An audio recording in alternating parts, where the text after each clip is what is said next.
Customers shares वैसे ही रखने के लिए तैयार होते हैं। उन्हें ये डिलीवरी लेनी पड़ती है। शेयर दलाल के पास से शेयर खरीदन के बाद शेयर उनके डीमैट अकाउंट में जमा होता है। जब वे इलेक्ट्रॉनिक स्वरूप में होते हैं और आपको उनका मासिक स्टेटमेंट या त्रैमासिक जो आपने निश्चय किया है उस प्रकार से मिलता है, आपको अपने खाते में बचे बैलेंस शेयर की जानकारी दी जाती है। ये विकल्प उन लोगों के लिए होता है जिन्हें स्वयं के पास कितनी रकम है उसके प्रमाण में अच्छे शेयर्स खरीदकर रखने होते हैं। आगे समझ सके उस तरह से डिलीवरी लेना नहीं भूलना चाहिए। हम कोई बीज बोते हैं और उसकी अच्छी देखभाल की तो आगे चलकर अच्छा फल मिलता है। ठीक वैसे शेयर्स के विषय में भी होता है। जिस तरह से पेड़ पर लगे फल का उपयोग ठीक समय पर नहीं किया जाए तो वह सड़ जाता है, उसी तरह से हमें डिलीवरी में से मिलने वाले फ़ायदे को ठीक समय पर जमा कर लेना चाहिए। डिलीवरी के लिए कुछ शेयर्स का योग्य ट्रेडिंग हुआ तो दीर्घ समय में अच्छा फ़ायदा मिलने की संभावना होता है। जो माल घर में पड़ा है उसका ज़्यादा फ़ायदा लेने के लिए BTST और STBT का उपयोग किया जा सकता है।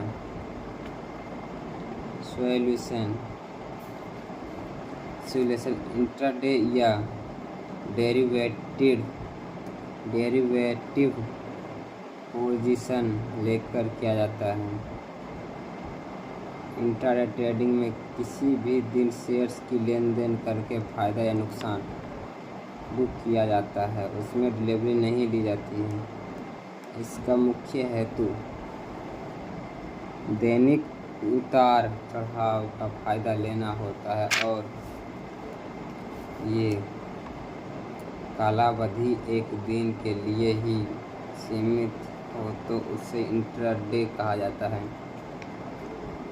सही अभ्यास और इंट्राडे चार्ट की मदद से ट्रेडिंग की जाती है तो फ़ायदेमंद हो सकता है। बाकी कैसे भी आड़-घाड़ लेन देन की तो वह गुजार हो सकता है। समझ रहे हैं आप? मतलब सोच समझ से शेयर्स लेना चाहिए। जानकारी नहीं तो किसी को पूछ के लेना चाहिए, लेकिन बिना सोचे समझे लेना बहुत खतरनाक हो सकता है। सारे आपकी पूंजी खत्म हो सकती है,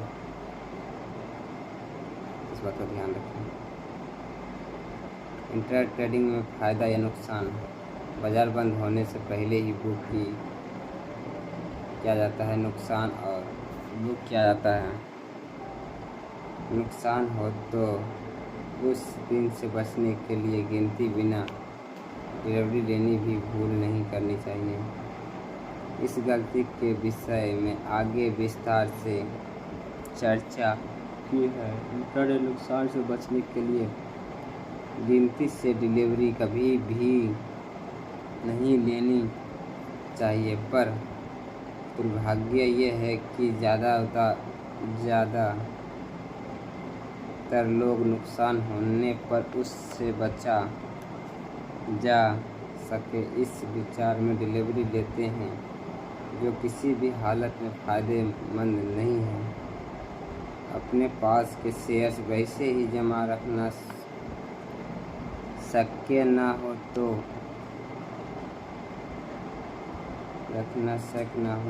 होने वाले नुकसान बढ़ने की संभावना होती है। Derivative solution.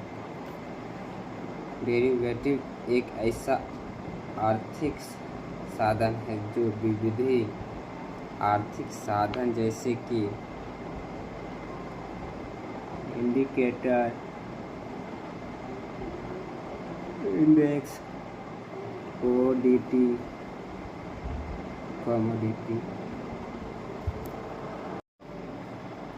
उसके आगे पढ़ेंगे फ्यूचर।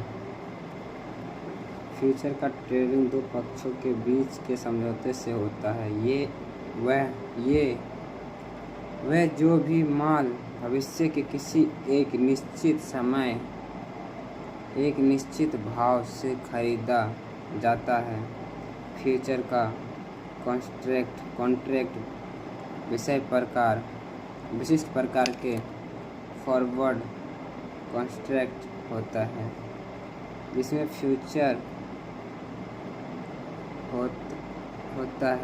फ्यूचर कॉन्ट्रैक्ट एक्सचेंज में ट्रेडिंग होने पर स्टॉक कॉन्ट्रैक्ट स्टैंडर्ड कॉन्ट्रैक्ट कहके गिना जाता है। फ्यूचर की परिभाषा, लॉट साइज। हर फ्यूचर कॉन्ट्रैक्ट की एक निश्चित लॉट साइज होती है। आधा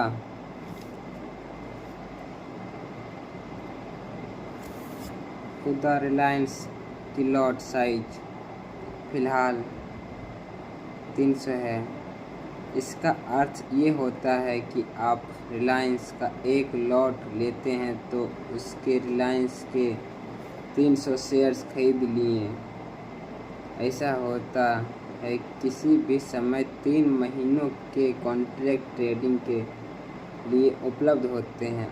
आधा चालू महीना जनवरी हो तो जनवरी, फरवरी और मार्च ऐसे 3 महीनों के फ्यूचर ट्रेडिंग के लिए उपलब्ध होते हैं। एक्सपायरी के बारे में जानना जरूरी है। हर फ्यूचर का लॉट हर महीने के आखिरी गुरुवार को एक्सपायर होता है। इसलिए अगर इस दिन से पहले ट्रेडिंग बराबर स्वेवेकर ऑफ नहीं किया जाए तो उनका ट्रेडिंग बाजार बंद होने से पहले आपने आप ही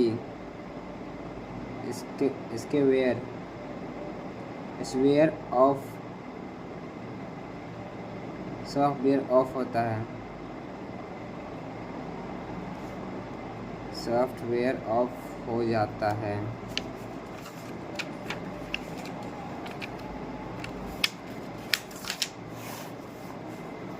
मार्जिन। फ्यूचर्स की खरीदारी करने के लिए शुरुआत में मार्जिन देना पड़ता है। सामान्य बाजार में इस मार्जिन का प्रमाण 10 से 24% होता है। साथ ही अफरा तफरी के बाजार में मार्जिन का प्रमाण बढ़ भी सकता है। Mark to market. एक बार अपने फ्यूचर की खरीदारी करने के बाद अपने खरीदारी भाव और बंद भाव के बीच के फ़र्क की मदद से मार्क